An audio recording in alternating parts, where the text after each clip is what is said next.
ओम शांति। अतिथि मिली तारीख है 23/12/2025। और मीठा मीठा बाप दादा चुंदा मीठे मीठे बार जो संकल्प ईश्वर सेवा अर्थ हल्दुआ न कि शुद्ध संकल्प व निसंकल्प ही चाहिए से व्यर्थ न चाहिए से।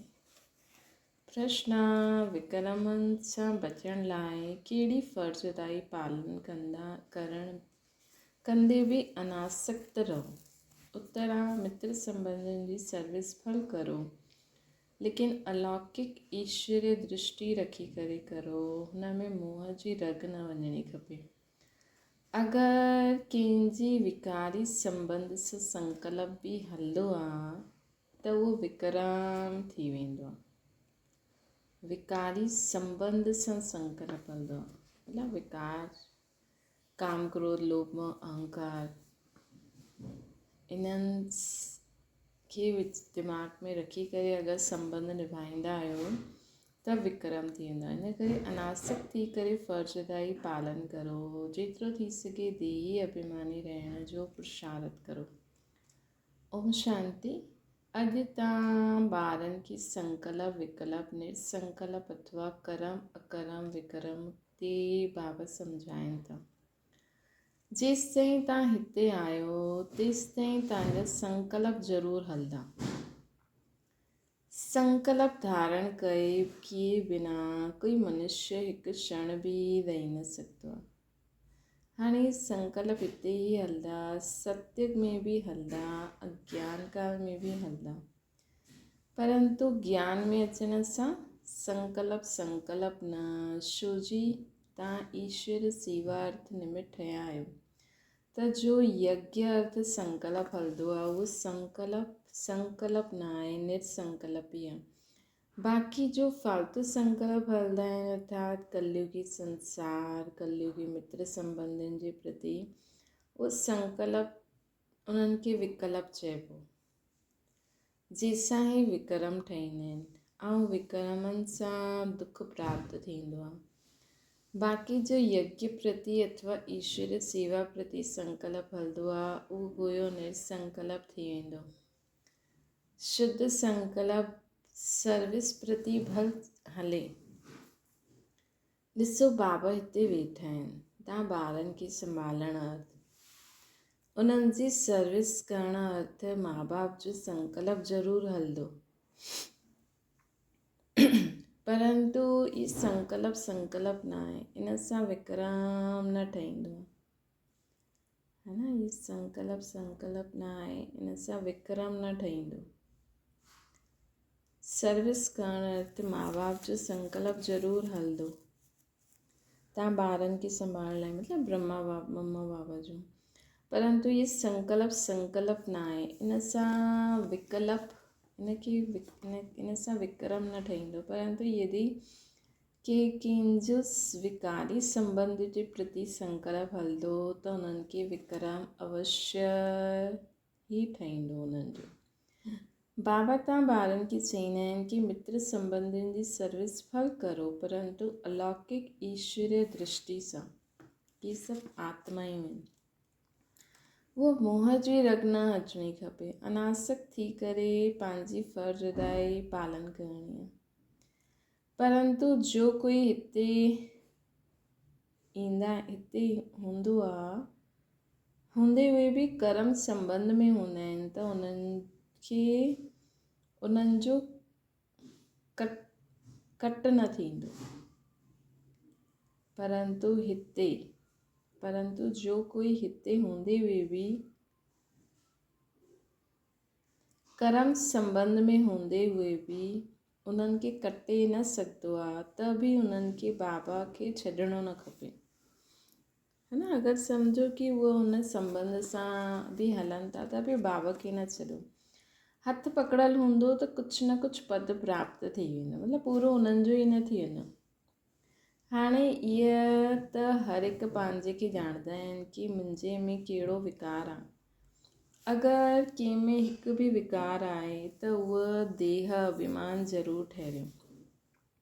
देह अभिमानी, जंहिंमें विकार न आहे उहो ठहिरियो देही अभिमानी। कंहिंमें कोई विकार आहे त उहे सजायूं ज़रूरु खाईंदा, ऐं जो विकार सां रहित आहिनि उहे सजायुनि सां मुक्त थी वेंदा। जीअं ॾिसो, कोई ॿार आहे जंहिंमें न काम आहे, न क्रोध आहे, न लोभ आहे, न मोह आहे, उहे सर्विस ॾाढी सुठी करे सघंदा। हाणे उन्हनि जी ॾाढी ज्ञान विज्ञान जी अवस्था आहे, उहो त तव्हां सभु बि वोट ॾींदा आहियो न। हाणे इहे त जीअं मां ॼाणंदो आहे वैसे तव्हां ॿार बि ॼाणंदा आहियो। सुठनि खे हाणे सुठो चईंदासीं, जंहिंमें कुझु खामी हूंदी उन्हनि खे सभी उहो ई वोट ॾींदा, है न। हाणे इहो निश्चय करिणो आहे, जंहिंमें कोई विकार आहे उहे सर्विस न करे सघंदा आहिनि। जो विकार प्रूफ आहिनि उहे सर्विस करे ॿियनि खे आप समान ठाहे सघंदा आहिनि। हिन करे विकारनि ते पूर्ण जीत खपे, विकल्प ते पूर्ण जीत खपे। ईश्वर अर्थ संकल्प खे निर्संकल्प चईंदासीं। वास्तव में निर्संकल्पता हुनखे ई चईंदासीं जो संकल्प हले ई न, दुख सुख सां न्यारो थी वञे। उहो त अंत में जॾहिं तव्हां सभिनि जो हिसाब किताब चुक्तो थी वेंदो, उते दुख सुख सां न्यारी अवस्था में पहुची वेंदो, तॾहिं कोई संकल्प न हलंदो असांजो। हुन समय कर्म अकर्म ॿिन्हिनि सां परे अकर्मी अवस्था थी वेंदी। हिते तव्हांजो संकल्प ज़रूरु हलंदो, छो जो तव्हां सॼी दुनिया खे शुद्ध ठाहिण अर्थ निमित ठहिया आहियो, त हुन जे लाइ तव्हांजा शुद्ध संकल्प ज़रूरु हलंदा। सत्युग में शुद्ध संकल्प हलण जे कारण संकल्प न आहे। कर्म कंदे बि कर्म बंधन न ठहींदो आहे। सत्युग में शुद्ध संकल्प हलण जे कारण संकल्प न आहे, कर्म कंदे बि कर्म बंधन न ठहींदो आहे। सम्झो हाणे कर्म अकर्म विक्रम जी गति त पाप सम्झाए सघंदा आहिनि, उहे ई विक्रम सां छुड़ाइण वारा आहिनि, जो हिन संगम ते तव्हांखे पढ़ाईंदा आहिनि। इन करे ॿार पंहिंजे मथां ॾाढी ई सावधानी रखो, पंहिंजे हिसाब किताब खे बि ॾिसंदा रहो।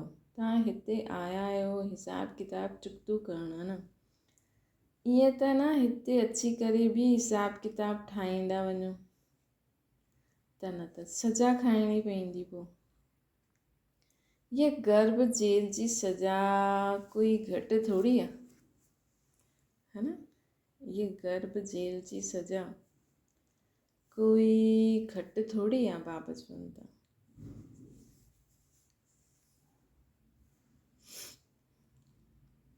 हिन कारण ॾाढो ई पुरुषार्थ करिणो पई, इहा मंज़िल ॾाढी ई भारी, इन करे सावधानी सां हलणो खपे।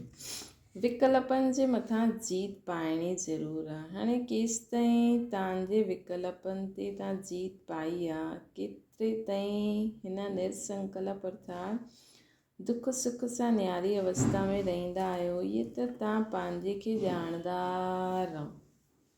इहे त तव्हां पंहिंजे खे ॼाणो असां केसि ताईं हुन अवस्था में रहंदा आहियूं। हर हिकु पंहिंजे खे चेक करे कि विकल्पनि जे मथां केतिरो जीत पाती आहे असां, मतिलबु विकारी संकल्प न अचे। हाणे केसि ताईं विकल्पनि ते जीत पाई आहे, केसि ताईं निर्संकल्प अर्थात दुख सुख सां न्यारी अवस्था, मतिलबु कंहिं ॻाल्हि जो दुख बि न आहे, कंहिं ॻाल्हि जो सुख बि न आहे। मतिलबु कोई चीज़ आहे ठीकु आहे, न आहे त ठीकु आहे। इहे त तव्हां ॼाणंदा आहियो। जो ख़ुदि खे न सम्झी सघंदो उहो मम्मा बाबा खां पुछी सघंदा आहिनि, छो जी तव्हां त उन्हनि जा वारिस आहियो न, त उहा तव्हांखे ॿुधाए सघंदा आहिनि। निर्संकल्प अवस्था में रहण सां तव्हां पंहिंजे खे कहिड़े बि विकारनि जे विक्रम खे दबाए सघंदा आहियो। विकारी जे मतिलबु जॾहिं असांजी अहिड़ी अवस्था थी वेंदी न निर्संकल्प अवस्था मतिलबु दुख सुख सां न्यारी स्थिति। हुन समय तव्हां कहिड़ी विकारी आत्माउनि जा बि विकारनि खे दॿाए सघंदा आहियो, कहिड़ी बि विकारी जे विक्रमनि खे बि दॿाए सघंदा आहियो। कोई बि कामी पुरुष तव्हांजे साम्हूं ईंदो त हुननि जे विकारी संकल्प बि न हलंदा हुन समय। जीअं कोई देवताउनि वटि वेंदा आहिनि त उन्हनि जे साम्हूं उहे शांत थी वेंदा आहिनि न, वैसे तव्हां बि गुप्त रूप में देवता आहियो न। तव्हांजे अॻियां बि कंहिंजा विकारी संकल्प न हली सघंदा, परंतु ईअं ॾाढा कामी पुरुष आहिनि जंहिंजो कुझु संकल्प अगरि हलंदो त बि उहो वार न करे सघंदो, अगरि तव्हां योग युक्त थी करे बीठा हूंदव त। ॾिसो, असांजी हिन अभ्यास जो रिज़ल्ट आहे कि अञा ताईं माण्हू जो देवी देवताउनि जी पूजा कंदा आहिनि, हुननि जे मंदरनि में वेंदा आहिनि, केतिरो बि कामी पुरुष हुजे, लेकिन हुन समय हुननि मूर्ति जे साम्हूं हुननि जा कोई विकारी ख़ुदि खे नीच पापी कामी क्रोधी चईंदा आहिनि, लेकिन केतिरी बि सुंदर मूर्ति हुजे उन्हनि जे प्रति उन्हनि जी विकार जी दृष्टि न वेंदी आहे त कि देवी देवता आहिनि, देवियुनि खे बि पुरुष ई श्रृंगारदा आहिनि उन्हनि जी मूर्ति खे, लेकिन त बि कीअं श्रृंगारदा आहिनि, हिकदमि जीअं कोई वॾी देवी खे असां श्रृंगारूं था ऐं नमन कंदा आहिनि। त असांजे जड़ चित्रनि में जॾहिं पवित्रता जी ख़ुशबू उन्हनि वटि पहुचंदी आहे, उन्हनि जा विकारी संग त चैतन्य में असां देवी देवता बि गुप्त। त हाणे असांजे साम्हूं हिकु त विकारी जा विक्रम दॿी वेंदा, अगरि असांजी निर्संकल्प अवस्था हूंदी त विकारी जा विक्रम दॿी वेंदा। कोई बि कामी पुरुष तव्हांजे साम्हूं ईंदो त हुनजो विकारी संकल्प न हलंदो।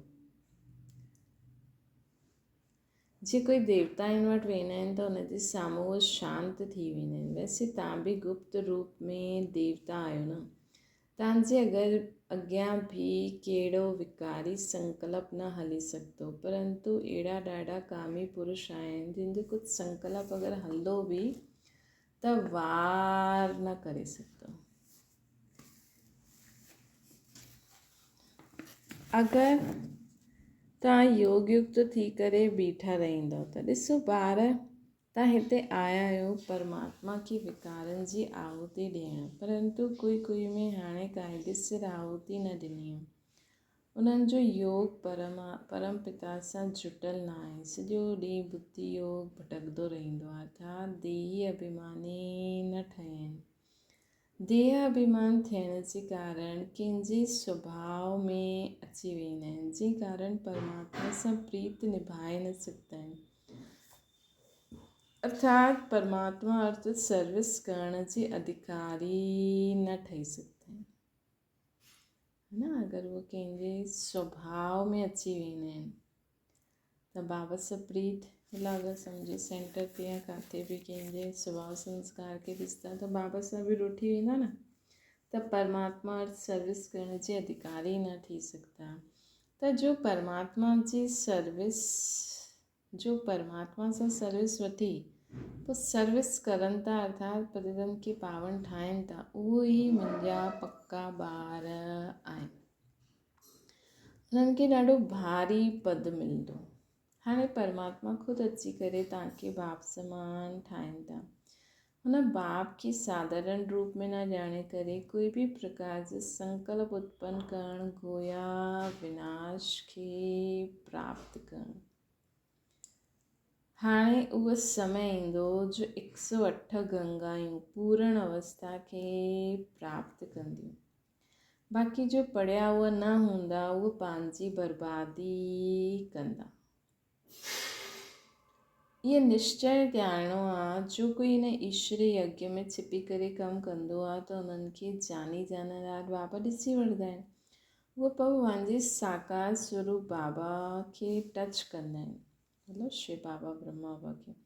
सावधानी अर्थ सावधानी ॾियण अर्थ हाणे त ब्रह्मा बाबा समान कहिड़ी आत्माएं थी वियूं आहिनि त उन्हनि खे टच कंदा आहिनि। जो कोई बि ॻाल्हि छिपाइणी न खपे, भल भूले थींदियूं आहिनि परंतु उन्हनि खे ॿुधाइण सां अॻियां जे लाइ बची वेंदा आहिनि।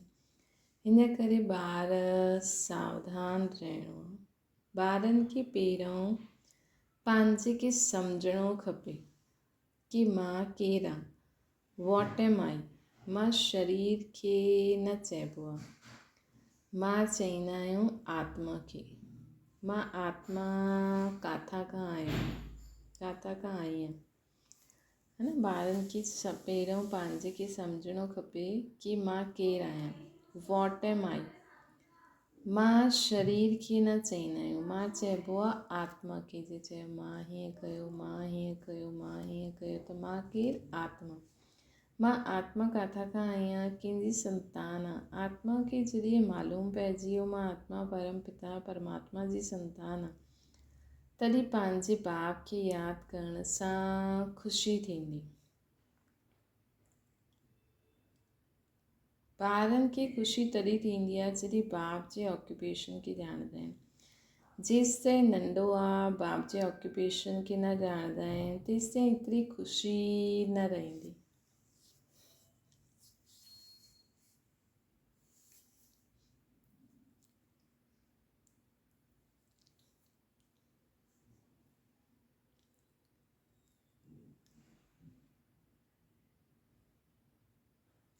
ॿारनि खे ख़ुशी तॾहिं थींदी आहे जॾहिं बाप जे ऑक्यूपेशन खे ॼाणंदा आहियूं। जेसि ताईं नंढो आहे बाप जे ऑक्यूपेशन खे न ॼाणंदो आहे तेसि ताईं एतिरी ख़ुशी न रहंदी। जीअं वॾो थींदो आहे बाप जे ऑक्यूपेशन खे पतो पइजी बाप जे ऑक्यूपेशन जो पतो पइजी वेंदो त उहो नशो, उहो ख़ुशी चढ़ंदी वेंदी आहे। त पहिरों हुननि जे ऑक्यूपेशन खे ॼाणणो आहे कि असांजो बाबा केरु आहे। त पहिरों हुननि जे ऑक्यूपेशन खे ॼाणणो आहे कि बाबा केरु आहे, उहो छा, उहो किथे रहंदा आहिनि।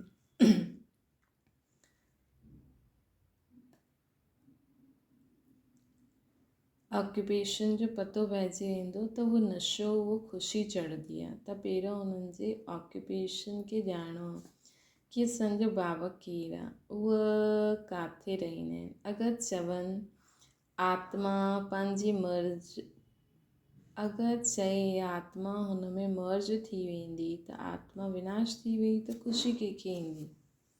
मतिलबु चईंदा आहिनि न कि आत्मा परमात्मा में लीन थी वई, लीन न थींदी त ख़ुशी कीअं थींदी। आत्मा परमात्मा में लीन न थींदी, अगरि मर्ज थी वेंदी त ख़ुशी कीअं थींदी, मर्ज न थींदी आहे। आत्मा परमात्मा बाप, त जॾहिं आत्मा पंहिंजे बाप खे ॼाणे वठंदी आहे त आत्मा खे ॾाढी ख़ुशी थींदी आहे।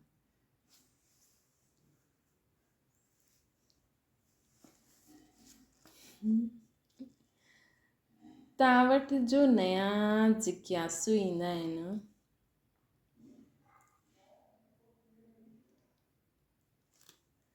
तव्हां वटि जो नया जिज्ञासु ईंदा आहिनि उन्हनि खे पुछणो खपे कि तव्हां हिते छा पढ़ंदा आहियो, इन सां छा स्टेटस मिलंदी। हुन कॉलेज में त पढ़ण वारा ॿुधाईंदा आहिनि कि असां डॉक्टर था ठहूं, इंजीनियर था ठहूं, त उन्हनि ते विश्वास कंदा आहिनि कि इहे बराबरि पढ़नि था ऐं ईअं ठहींदा। हिते बि स्टूडेंट्स ॿुधाईंदा आहिनि कि इहे दुख जी दुनिया जंहिंखे नर्क हेल अथवा डेविल वर्ल्ड चइबो आहे, उन्हनि जे अगेंस्ट आहे हेवन अर्थात डीटी वर्ल्ड।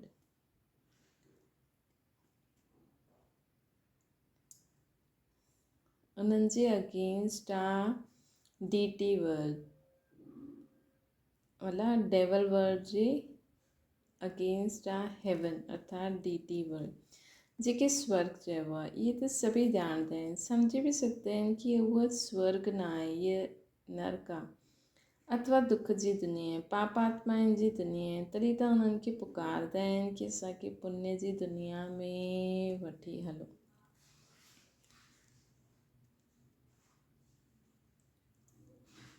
है न, पुण्य जी दुनिया में वठी हलो। त इहे ॿार जो पढ़नि था उहे ॼाणंदा आहिनि कि असांखे बाबा हुन पुण्य जी दुनिया में वठी था हलनि। त जो नया स्टूडेंट्स ईंदा आहिनि उन्हनि खे ॿारनि सां पुछणो खपे, ॿारनि सां पढ़णो खपे। उहे पंहिंजे टीचर खे अथवा बाप जो ऑक्यूपेशन ॿुधाए सघंदा आहिनि। बाप थोरी पंहिंजी सहारना ख़ुदि वेही कंदा न। जीअं बाबा शिव बाबा ब्रह्मा बाबा में आया त ब्रह्मा बाबा द्वारा शिव बाबा पंहिंजे हिकु बार सभु ॿुधाईं। पोइ हुन खां पोइ जीअं बि ॿुधियो, सोचो उहो पहिरीं आत्मा आहिनि जीअं शिव बाबा खां डायरेक्ट ॿुधियो हूंदो। पोइ उहा वेही ॿियनि खे ॿुधाईंदा आहिनि कि बाबा हीअं, बाबा हीअं, बाबा हीअं, है न। त बाबा चवनि था कि जेका ॿार पढ़ंदा आहिनि, पोइ जो नया स्टूडेंट ईंदा आहिनि उन्हनि खे पढ़ाइणो, उन्हनि खे बाबा जे ऑक्यूपेशन जे बारे में ॿुधाइणो। बाबा थोरी पंहिंजी सहारना ख़ुदि वेही कंदा। टीचर पंहिंजी महिमा ख़ुदि ॿुधाईंदा छा? उहो त स्टूडेंट्स ॿुधाईंदा कि इहे अहिड़ो टीचर आहे। तॾहिं चवंदा आहिनि स्टूडेंट्स शोज़ मास्टर। तॾहिं चवंदा आहिनि स्टूडेंट्स शोज़ मास्टर। तव्हां ॿार जो एतिरा कोर्स पढ़ी करे आया आहियो, तव्हांजो कमु आहे नयनि खे वेही सम्झाइणु। बाक़ी टीचर जो BA MA पढ़ाईंदो उहो वेही नए स्टूडेंट्स खे ABCD थोरी सिखलाईंदो, है न। कोई स्टूडेंट्स सुठा होशियारु हूंदा आहिनि, उहो ॿियनि खे बि पढ़ाईंदा आहिनि। उन्हनि में माता गुरु त मशहूरु आहे। इहा DT धर्म जी पहिरीं माता आहे, है न। शिव बाबा जी महिमा, शिव बाबा जे बारे में इहे ज्ञान सभिनि खां पहिरियों सुठी रीति केरु सम्झिया? मम्मा, है न। ब्रह्मा बाबा में त शिव बाबा आया, ब्रह्मा बाबा बि सम्झिया, लेकिन तॾहिं ॿुधाईंदा हूंदा न से ब्रह्मा बाबा बि ॿुधंदा हूंदा, मम्मा बि ॿुधंदा हूंदा, त पर मम्मा देरी सां आया, जंहिंखे जगदम्बा चवंदा आहिनि। माता जी ॾाढी महिमा आहे। बंगाल में काली, दुर्गा, सरस्वती, लक्ष्मी इन 4 देवियुनि जी ॾाढी पूजा कंदा आहिनि। हाणे हुन 4 जो ऑक्यूपेशन त मालूम हुजणो खपे न, है न। जीअं लक्ष्मी आहे गॉडेस ऑफ वेल्थ, उहो त हिते ई राज्य कंदी न। बाक़ी काली, दुर्गा आदि इहे त सभु हिन ते नाम पिया आहिनि, है न। मतिलबु मम्मा आत्मा ई जीअं जीअं बाबा जी शक्तियूं धारण कंदी वेंदी आहे न, त उहो रूप हुनजो थींदो वेंदो आहे। जीअं ज्ञान ॿुधी करे ॿुधाइण वारी उहा सरस्वती देवी, मतिलबु असां ई आत्मा आहियूं। बाबा चईंदा आहिनि हिकु मम्मा बाबा न तत्व बि, त असांजी आत्मा जीअं बाबा जे ज्ञान खे ॿुधंदा आहियूं, जीअं जीअं ॿुधी करे ॿियनि खे ॿुधाइणु लॻंदा आहियूं, जीअं जीअं जो शक्ति धारण कंदा आहियूं, उहो स्वरूप थींदो वेंदो आहे। त ओड़ो चित्र असांजा भक्ति मार्ग में ठहियलु आहिनि। त चवंदा आहिनि न विराट रूप तव्हांजो ई रूप आहे। त सोचो असां आसुरी संस्कारनि खे, आसुरी वृत्तियुनि खे नाश करण वारी शक्ति आहे असां में। जीअं बाबा चई न निर्संकल्प अवस्था, मतिलबु ॿियनि जे विकारनि खे बि दबाए सघंदा आहियूं, विक्रमनि खे बि दबाए सघंदा आहियूं। त उहो रूप असांजो काली रूप आहे। त जॾहिं असां में उहा शक्ति ईंदी त आत्माउनि जो उहो विकारी संकल्प बंदि थी वेंदा। त उहो कंहिं भक्त साक्षात्कार कयईं त हुन ओड़ो रूप ठाहे छॾियईं। ईअं ई गणेश अवतार जॾहिं असां में विघ्न विनाशक जी शक्ति ईंदी त असांजो उहो स्वरूप ठाहे छॾियो अथनि। त इहा हर विराट रूप असांजो ई रूप आहे। जॾहिं असां पूरे हीअ माण्हू ई चवंदा आहिनि यो ग्रह त हिननि जी दशाउनि ते विजय प्राप्त कंदा आहियूं त सम्झो असां उहो ग्रह बि ठही वियासीं, उन्हनि ते बि असां विजय प्राप्त करे छॾी। चवंदा आहिनि न शनिदेव ईअ देव हिन ते पूजा करो, त हिननि देवनि ते बि जो बि माण्हू सोचंदा आहिनि हिननि ते बि विजय प्राप्त करे छॾी। हा, त हीउ विराट रूप कंहिंजो रूप आहे? इहा असांजो ई रूप आहे न।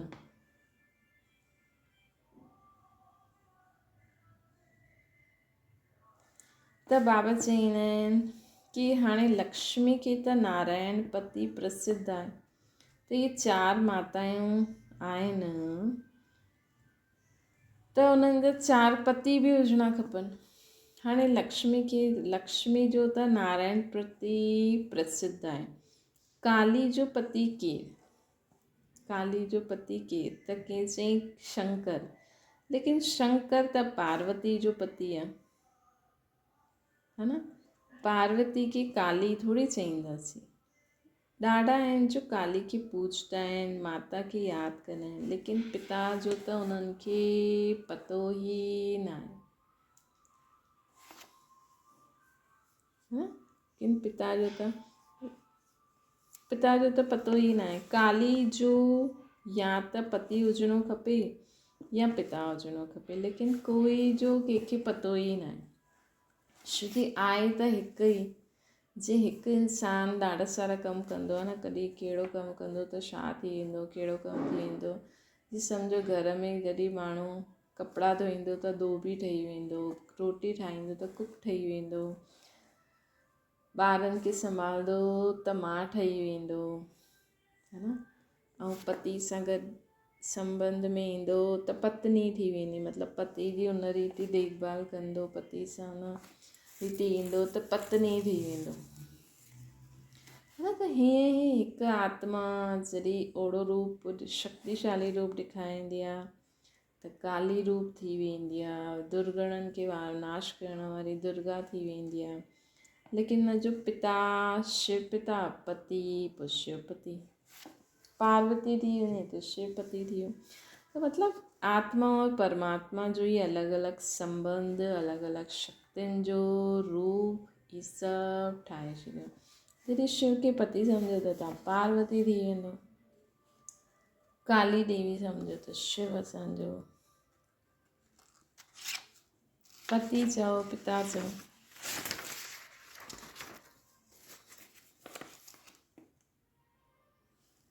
तव्हांखे सम्झाइणो आहे की दुनिया इहा हिकु ई आहे, जो कोई समय दुख जी दुनिया अथवा दोजक ठही वेंदी आहे, उहो ई पोइ सतयुग में वैश्य अथवा स्वर्ग बि थी वेंदी आहे।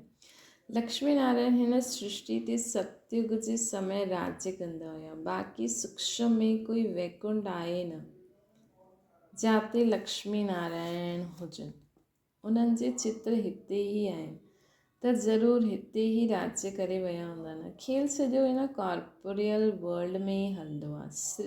हिस्ट्री जोग्राफी हिन कॉर्पोरेट वर्ल्ड जी आहे, सूक्ष्म वतन जी कोई हिस्ट्री जोग्राफी न आहे। लेकिन हाणे तव्हां ॿारनि खे छॾो, हाणे त हिननि सभिनि ॻाल्हियुनि खे छॾो, तव्हांखे नए जिज्ञासु खे पहिरों अलफ़ सेखारिणो आहे, पोइ ॿी सम्झाइणो आहे।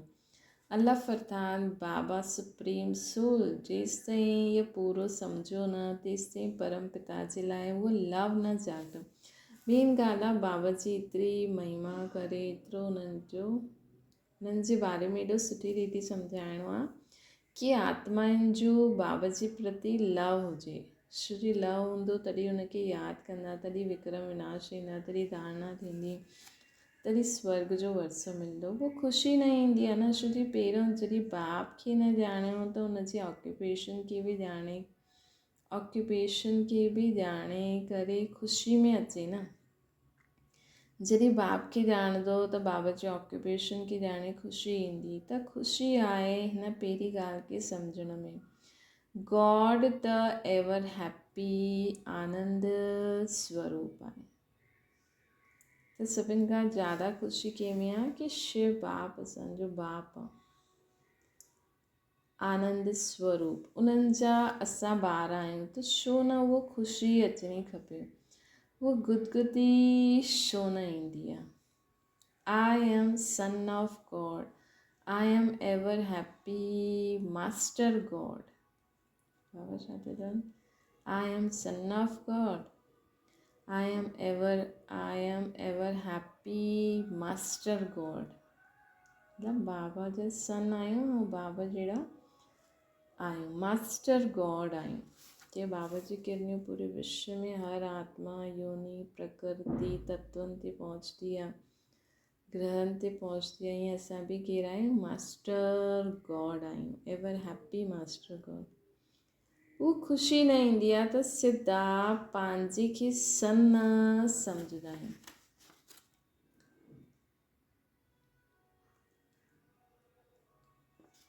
God is ever happy, but I am not happy. छो जी फादर खे न ॼाणंदा आहियूं। भई कंहिंजो फादर, कंहिंखे पतो लॻे मुंहिंजो फादर करोड़पति आहे त हुनखे केतिरो उहो नशो ईंदो। त जेसिताईं असां शिव बाबा खे पंहिंजो पिता न सम्झंदासीं तेसिताईं असां में उहा एवर हैप्पीपन न ईंदो। कई माण्हू सोचंदा आहिनि असां हीअं मतिलबु असां त एॾा पापी असां त इहे बाबा त चईंदा आहिनि सभु बोझ हुनखे ॾेई छॾियो, जीअं असां में कुझु आहे ई न, असां त हुननि जहिड़ा आहियूं। मास्टर गॉड जो ॻाल्हि थी सभु उन्हनि खे ॿुधाए करे बसि I am a master God, ever happy master God. ॻाल्हि त ॾाढी सहज आहे। कोई खे इहे ज्ञान ॿुधण जे बदिले शांती सुठी लॻंदी आहे, छो जी ॾाढा आहिनि जो ज्ञान वठाए न सघंदा आहिनि। एतिरो समय किथे आहे? बसि हिन अलॻि की बि ॼाणे करे साइलेंस में रहनि त बि सुठो। जीअं सन्यासी बि पहाड़नि जी कंधारनि में वञी करे परमात्मा जी यादि में वेहींदा आहिनि। वैसे परम पिता परमात्मा जी हुन सुप्रीम लाइट जी यादि में रहो त सुठो।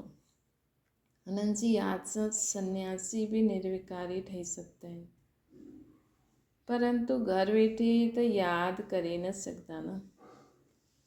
हुते त ॿारनि में मोह वेंदो आहे, इन करे त सन्यासी चईंदा आहिनि न होली ठही वञो त उन्हनि में सुख आहे। सन्यासी सभिनि खां सुठा आहिनि। आदि देव बि सन्यासी ठहियो न।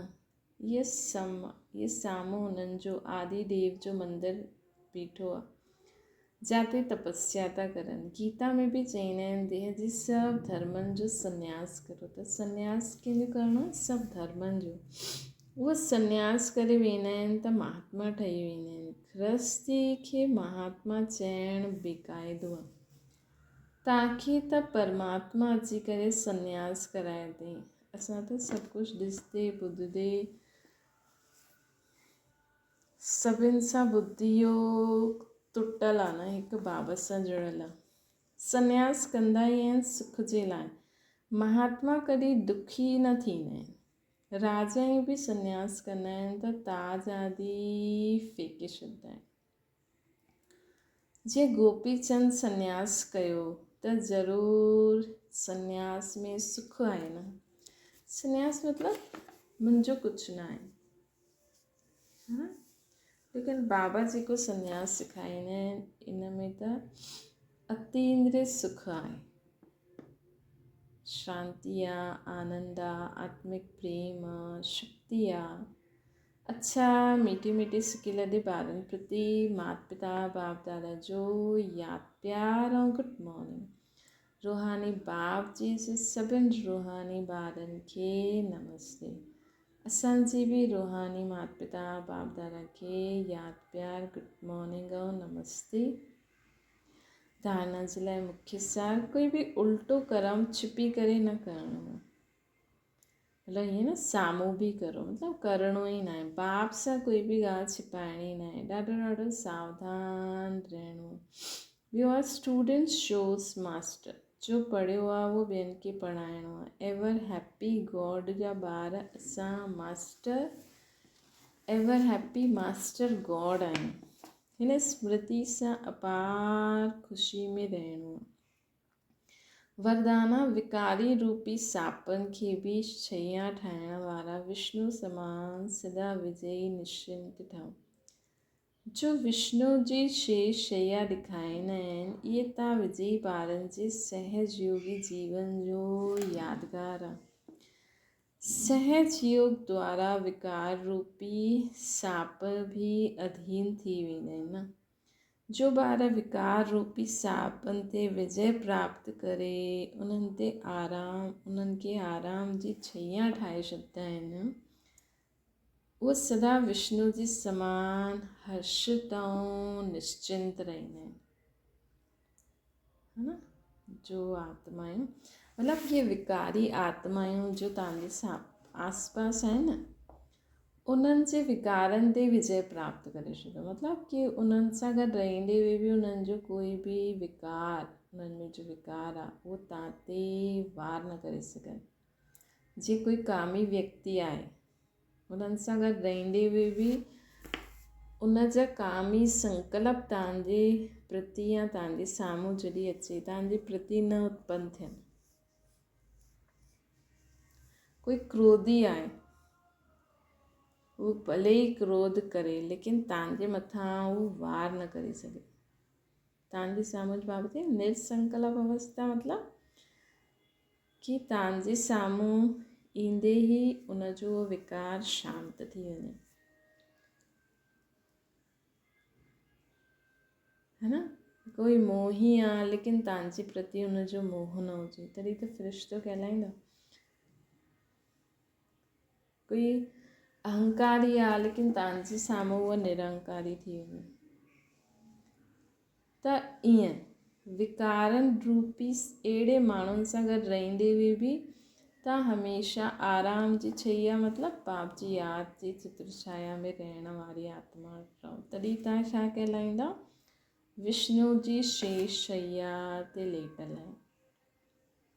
असां वैसे ई हाणे बाबा जी यादि में आराम ई था करूं था, कुझु करिणो थोरी पवंदो आहे। बाबा ई उथाईंदा आहिनि, बाबा ई सुम्हारींदा आहिनि, बाबा ई खाराईंदा पीआरींदा आहिनि, बाबा ई असांखां सेवा कराईंदा आहिनि।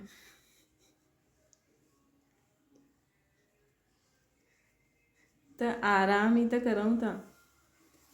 हिन समय शिव बाबा जो पाठ आहे हर सेकेंड, जाते ॾिसो शिव बाबा ई त कार्य करनि था। तॾहिं त शिव बाबा जो पाठ ॾाढो वॾो हूंदो आहे न, पोइ तॾहिं त उन्हनि खे एॾो समय ते मथे आराम करिणो हूंदो।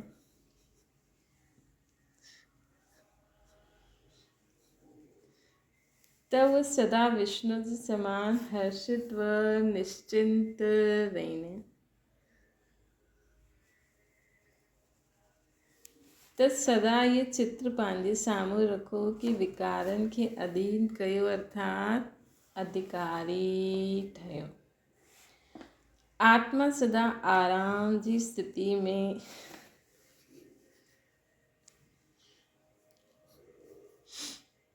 निश्चिंत रहंदी आहे। स्लोगन आहे बालक ऐं मालिकपन जे बैलेंस सां प्लान खे प्रैक्टिकल लायो।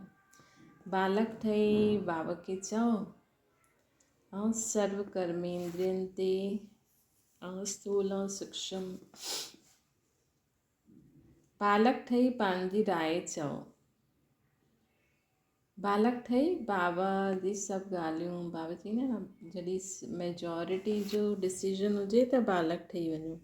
ऐं मालिक मतिलबु पंहिंजे सूक्ष्म स्थूल कर्मेंद्रियनि जे मालिक ठही करे हर कर्म खे प्रैक्टिकल में लायो।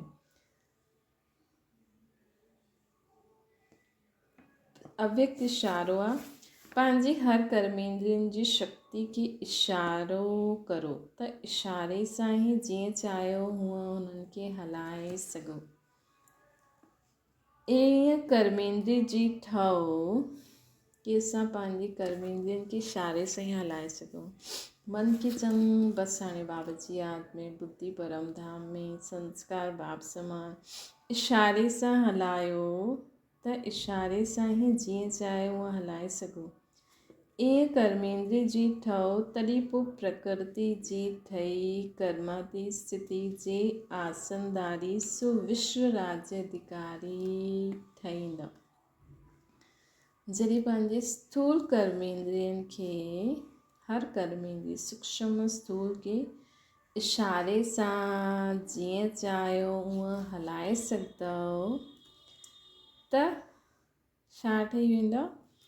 प्रकृति जी ठही कर्माती स्थिति जी आसनदारी विश्व राज्य अधिकारी ठही वेंदा। हर कर्मेंद्री तव्हांखे जी हुजूर कंदी हुई हले।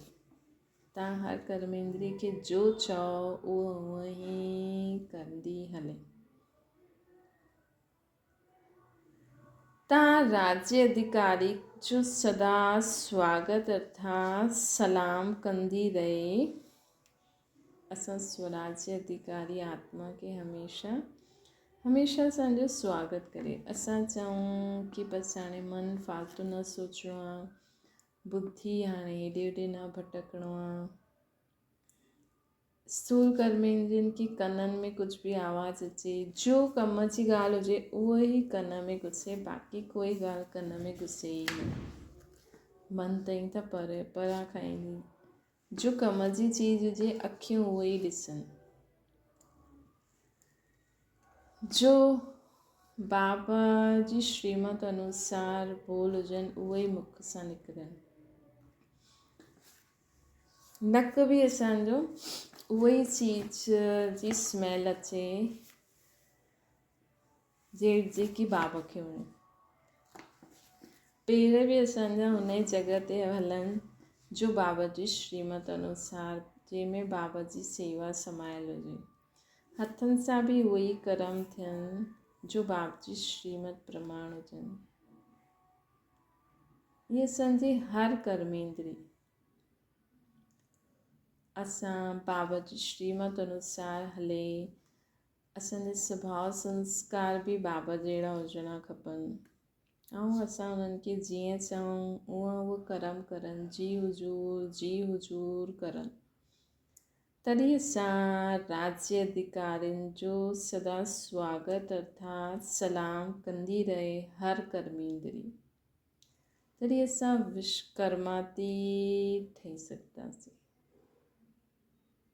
तॾहिं असां कर्मातीत ठही वेंदासीं। कर्मातीत मतिलबु दुख सुख निंदा स्तुति मान अपमान जय पराजय सभिनि सां न्यारी स्थिति।